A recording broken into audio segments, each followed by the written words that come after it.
जो स्लाइड अभी आप अपनी स्क्रीन पर देख रहे हैं ये इस दुनिया की सबसे ऊंचाई पर बनी हुई वाटर स्लाइड है, या फिर मैं कहूँ थी। जी हाँ, इसका रिकॉर्ड आज तक कोई नहीं तोड़ सका, लेकिन बदकिस्मती से ये वाटर स्लाइड आज आप इस्तेमाल नहीं कर सकते। और ऐसा इसलिए क्योंकि जिन डिज़ाइनर्स ने ये स्लाइड बनाई थी उन्होंने सब कुछ ध्यान रखा सिवाय आपकी जान के। और ये सब सामने आया सन 2016 में। ये एक्सीडेंट कितना भयानक था इसका अंदाजा आप यहीं से लगा सकते हैं कि मौत सिर्फ एक इंसान की हुई थी, लेकिन पूरे पार्क को ही बंद किया जा चुका था। आपने तो नहीं, लेकिन अमेरिका में रहने वाले हर इंसान ने स्लेटर बार्न का नाम जरूर सुना होगा, क्योंकि ये अमेरिका की सबसे बड़ी वाटर पार्क की चेन है। 2000 के दशक में इस कंपनी ने अपने बिजनेस को बढ़ाने की सोची और तब उन्होंने टेक्सास के बाहर वाटर पार्क खोलने का प्लान बनाया। तभी कैंसस में एक ऐसा ही वाटर पार्क बनाने का फैसला भी लिया गया और इस वाटर पार्क को बनाने में कंपनी का कुल टोटल $750 मिलियन का खर्चा आने वाला था। और बजाय मिजोरी के, कंपनी ने कैंसस शहर में ये वाटर पार्क बनाने का प्लान किया। लेकिन यहाँ एक छोटी सी दिक्कत थी, और वो दिक्कत ये कि कैंसस में बनने वाले हर वाटर पार्क को बनाने के बाद राज्य की सरकार से इसकी इंस्पेक्शन करवानी पड़ती थी, ताकि वहाँ की सरकार पार्क में मौजूद सभी राइड्स को अच्छे से जांचे और उनकी सुरक्षा प्रणाली में भी अपनी चेकिंग करे। जबकि टेक्सास में रहते हुए स्लेटर बार्न को कभी ऐसी कोई इंस्पेक्शन करवाने की कोई जरूरत नहीं थी। उस राज्य के रूल्स अलग थे। और जब उन्होंने ये बात कैंसस की सरकार के आगे रखी और उन्होंने कहा कि उनके टेक्सास में भी बहुत सारे वाटर पार्क्स हैं और वो खुद उसकी जांच करते हैं, तो आप टेंशन मत ले, हम अपनी जांच खुद कर लेंगे।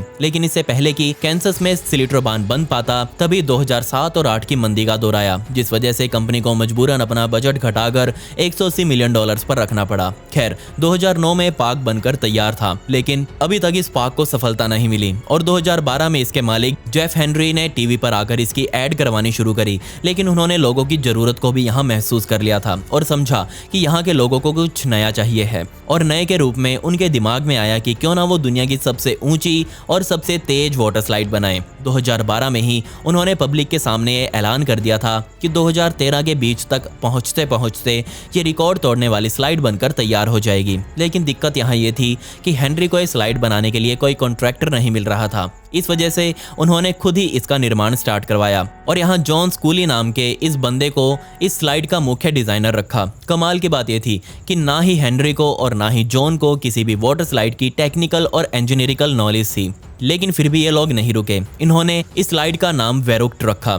ये वाटर स्लाइड 150 नहीं बल्कि 168 फीट की ऊंचाई पर स्टार्ट होती थी। इसके बीच में एक बहुत बड़ा उभार मौजूद था। इस वाटर स्लाइड में चलने वाली राफ्ट पर एक साथ 3 लोगों को बैठा सकते थे और नीचे गिरते हुए इस राफ्ट की स्पीड 100 से 120 किलोमीटर प्रति घंटा तक पहुंच जाती थी। हेनरी ने अपनी टीम से इस स्लाइड को बनाने के लिए जरूरी कैलकुलेशंस करने को बोला और उन्हें सिर्फ 5 हफ्तों का टाइम दिया, जबकि एक आम सी राइड बनाने में ही टीम को कम से कम 6 महीनों का समय लगता था। इस तरह की कैलकुलेशंस करने के लिए इस स्लाइड को बनाने से लेकर स्टार्ट करने तक इसका पूरा काम टीवी पर दिखाया गया। लेकिन टीवी पर तो सब कुछ सही दिख रहा था, पर अंदर इंजीनियर्स गलतियों पर गलतियां किए जा रहे थे, क्योंकि जैसे ही राफ्ट में मिट्टी भरे हुए बोरे रखे जाते और उसे चलाया जाता तो वो राफ्ट सीधा हवा में कुछ इस तरह से टेक ऑफ कर जाती। बार बार ट्रायल किए गए और सभी ये कोशिश कर रहे थे कि किसी तरह से ये राफ्ट इस स्लाइड पर ही टिका रहे।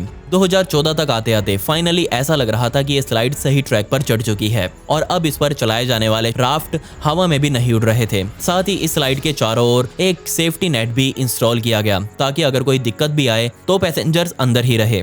और जब ये बनकर तैयार हुई तो सबसे पहले यहाँ गिनीज बुक ऑफ रिकॉर्ड्स वाले पहुंचे, जिन्होंने इसे दुनिया की सबसे ऊंची वाटर स्लाइड बताया। अब कुछ ही टाइम बाद इस स्लाइड को पब्लिकली ओपन किया जाना था, लेकिन इसे ओपन करने से पहले एक सेफ्टी कंसल्टेंट को हायर किया गया, जिसने तुरंत ये बोल दिया कि राइड बिल्कुल भी सेफ नहीं है। सबसे पहले तो उसने कहा कि ये जो मोड इस राइड में दिया गया है, इस पॉइंट पर पहुंचते ही राफ्ट में पैसेंजर्स का सर सीधा नेट में जाकर लगेगा, जिससे उनकी गर्दन भी टूट सकती है। जिसके बाद ये फैसला लिया गया कि इस राइड को 16 साल की उम्र से ज्यादा के लोग ही इस्तेमाल कर पाएंगे। लेकिन बाद में जेफ ने इस उम्र को घटाकर 14 कर दिया और शुरू होते होते ये एज रिस्ट्रिक्शंस हटा ही दी गई। खैर, 10 जुलाई 2014 के दिन वेरुक्ट पब्लिकली ओपन हो चुकी थी। पूरे देश में इसकी चर्चाएं चल रही थी। 2014 में इस पार्क को सबसे बेहतरीन वाटर पार्क होने का खिताब भी दिया गया। छोटे मोटे एक्सीडेंट्स तो यहाँ हुए। लगभग 13 लोग ऐसे थे जिन्होंने इस राइड को राइड करने के बाद बहुत तगड़ा झटका झेला और उन्हें हॉस्पिटल पहुंचाया गया। खैर धीरे धीरे लोगों के बीच ये डर बैठने लगा था कि ये राइड उनके लिए सेफ नहीं है, लेकिन इस डर को खत्म करने के लिए पार्क द्वारा गार्ड्स यहाँ खड़े किए गए जो कोई भी एक्शन लेने के लिए तुरंत तैयार थे। सब कुछ सही चल रहा था, लेकिन तब आया 7 अगस्त 2016 का दिन, जब 10 साल का सेलेब जो कि कैंसस स्टेट रिप्रेजेंटेटिव स्कॉट का ही बेटा था, वो इस राइड का मजा लेने यहाँ पहुंचा। वो राफ्ट में सबसे अगली सीट पर बैठा था और जब उसकी राफ्ट नीचे आकर वापस ऊंचाई पर पहुंची तो 10 साल का सेलेब वहां से उछला और सीधा इस जाल में लगे मेटल हुक में फंस गया। इस जाल को सपोर्ट करने के लिए यहाँ मेटल हुक्स लगाए गए थे और उसका सर सीधा इन हुकों में ही जाकर फंस गया था। आप शायद विश्वास न करें, पर ऑन द स्पॉट कुछ ही मिनटों में सेलेब ने वहीं दम तोड़ दिया। उसके पिछली वाली सीट पर बैठी एक महिला का जबड़ा बुरी तरह से यहाँ टूट चुका था। उस महिला को कई जगह टाके आए। ये हादसा होते ही तुरंत स्लिटरबार्न कैंसस सिटी को क्लोज कर दिया गया। 3 दिनों बाद पार्क को तो खोल दिया गया था, लेकिन वेरुक्ट अभी भी बंद थी। इस हादसे की तो हाई लेवल जांच होनी ही थी, क्योंकि स्टेट रिप्रेजेंटेटिव का बेटा था जो कि अब मर चुका था। तो जांच में सामने आया कि सबसे अगली सीट पर वजन कम होने की वजह से ये सब हुआ, क्योंकि स्लाइड को इस तरह से डिजाइन किया गया था कि अगर अगली सीट पर हैवी बंदा बैठेगा तो ही ये सही से बैलेंस बना पाएगी। बहुत सारे नियमों को ताक पर रखते हुए इस राइड को यहाँ चलाया जा रहा था। इस पर लगाए नेट और कुछ नहीं बल्कि चलता फिरता मौत का सामान था। साथ ही राफ्ट में बैठने वाले लोगों को एक बेल्ट से बांधा जाता था, जबकि यहाँ वो रेस्ट्रेंट लगाए जाने चाहिए थे जो किसी रोलर कोस्टर में लगे होते थे। इसके अलावा इस राफ्ट में स्टॉप व्हील्स भी नहीं लगे हुए थे, जिससे इसका बैलेंस कभी भी बिगड़ सकता था।